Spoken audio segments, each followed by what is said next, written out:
ಇದೊಂಥರ ತಾಯಿ ಇದ್ದಂಗೆ. ಈ ತಾಯಿಯ ಕೆಚ್ಚಲನ್ನೇ ಕೊಯ್ದು ಬಿಟ್ರೆ ನೀವು ಹಸು ಕೆಚ್ಚಲ್ ಕೊಯ್ತಾರಲ್ಲ, ಅವೆರಡು ಮುಳುಗೋಗ್ತದೆ. ಉದ್ದೇಶ ಇರುವಂತದ್ದು, ಯಾರೋ ಒಬ್ಬ ಲೀಡ್ರು, ಅವ್ರದ್ದೊಂದು ಫ್ಯಾಕ್ಟ್ರಿ ಇದೆಯಂತೆ, ಅಲ್ಲಿ ನೂರು ತಯಾರು ಮಾಡ್ತಾರಂತೆ.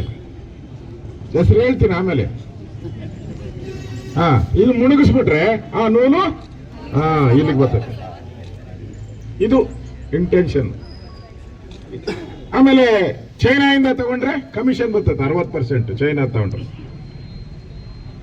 ಇಲ್ಲಿ ಇದ್ರ ನಂಬ್ಕೊಂಡು 2,000 ಜನ ಇದ್ದಾರೆ. ನಂಬ್ಕೊಂಡು 2,000 ಜನ ಕಾರ್ಮಿಕರು ಎಲ್ಲ ಕಡೆನು. ಸೀರೆ ಸಿಗಲ್ಲ. ನಾನು ಬೆಳಿಗ್ಗೆ ಚನ್ನಪಟ್ಟಣಕ್ಕೆ ಹೋಗಿದ್ದೆ, ಅಲ್ಲಿ 1 ಗಂಟೆ ಐತೆ. ನಾನು ಅಲ್ಲಿ ನಿಮ್ಮ ಕಾರ್ಮಿಕರ ಜೊತೆ ಎಲ್ಲ ಮಾತಾಡಿದೆ 1 ಗಂಟೆ. ಕ್ಯಾಂಟೀನ್ ಇಲ್ಲ ಅಂದ್ರು. ನಾನು ಅವ್ರು ಕರೆದ ಅಧಿಕಾರಿಗಳಿಗೆ ಚೀಮಾರಿ ಹಾಕಿದ್ದೀನಿ. ಮಾಡಿಲ್ಲ, ಅಸೆಂಬ್ಲಿ ಒಳಗೆ ನಿಲ್ಲಿಸ್ಬಿಡ್ತೀನಿ ತಂದು ನಿಮ್ಮನ್ನ ಎಲ್ಲ ಅಂತ ಹೇಳಿದ್ದೀನಿ. ಮಾಡ್ತೀನಿ ಅಂತ ಒಪ್ಕೊಂಡಿದ್ದಾರೆ. ಇವಾಗ ಮಧ್ಯಾಹ್ನದ ಊಟವನ್ನ ಕೊಡ್ತೀನಿ ನಾನು ಅಂತ ಒಪ್ಕೊಂಡಿದ್ದಾರೆ. ನಾನು ಅವ್ರ MD ಹತ್ರ ಮಾತಾಡಿದ್ದೀನಿ. 3,000 ರೂಪಾಯಿ ಕೊಡ್ತಾರೆ ಸಿಂಹ. 3,000 ರೂಪಾಯಿ ಅವ್ರಿಗೆ ಟ್ರೈನಿಂಗ್ಗೆ. 3,000 ರೂಪಾಯಿ 1 ವರ್ಷ.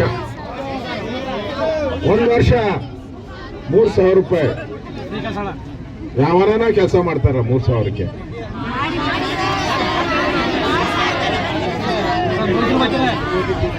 ಅವ್ರಿಗೆ ಸಂಬಳ ಎಷ್ಟು ಗೊತ್ತಾ? 18,000 ರೂಪಾಯಿ ಅಷ್ಟೇ. ಅಪಾಯಿಂಟ್ಮೆಂಟ್ ಇದಾದ್ಮೇಲೆ, ನಿಮ್ಮ ಟ್ರೈನಿಂಗ್ ಆದ್ಮೇಲೆ 15, ಅಲ್ಲಿ 18 ಇರೋದು ಹೇಳಿದೆ ನಾನು. ಇಲ್ಲಿ ಇಷ್ಟೆಲ್ಲ ಸಂಬಳ ಕಡಿಮೆ. ಸ್ಟೈಫೆಂಡ್ರಿ ಕೊಡೋದು 3,000.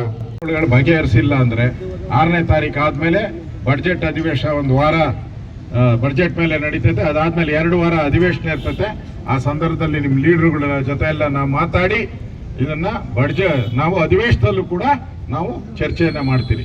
ಅಲ್ಲಿ ಅಧಿವೇಶನದಲ್ಲಿ ಚರ್ಚೆ ಮಾಡಬೇಕು ಅಂದ್ರೆ ಇಲ್ಲಿ ಏನು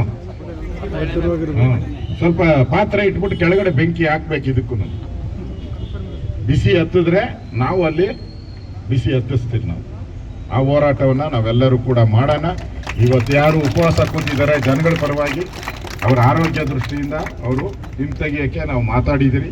ಇವತ್ತು ವಾಪಸ್ ತಗೊಂಡಿದ್ದಾರೆ. ನಾನು ಒಳ್ಳೆಯದು ಮಾಡಿ, ಅದರ ಮುಂದಿನ ದಿನಗಳಲ್ಲಿ ನಾವು ಹೋರಾಟಕ್ಕೆ ನಾವೆಲ್ಲರೂ ಸಿದ್ಧರಾಗೋಣ.